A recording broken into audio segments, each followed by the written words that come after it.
এই ধরেন সে গরিব হোক সমস্যা নাই, সারাদিন একবার খাবার দেখ তা তো সমস্যা নেই, তবে বাবা মাকে আমার হাতে তুলে দিতে হবে, কারণ আমার বাবা মা নেই। তার বাবা মাকে আমি নিজের বাবা মা মনে করব।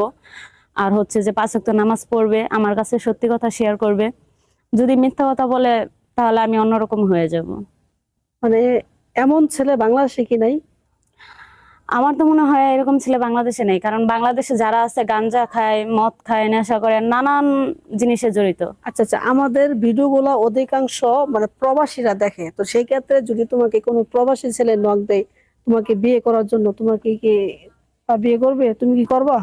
হ্যাঁ আমি করবো, কিন্তু আমার কথা হচ্ছে একটাই, যে আমার বাবা মা নেই, তার বাবা মা যদি আমার হাতে তুলে দেয়, তার ফ্যামিলির সাথে যদি থাকে, সে যদি 5 ওয়াক্ত নামাজ পড়ে, হুম। আর একটা কাজ হচ্ছে সে কখনো আমার সাথে মিথ্যা কথা বলতে পারবে না।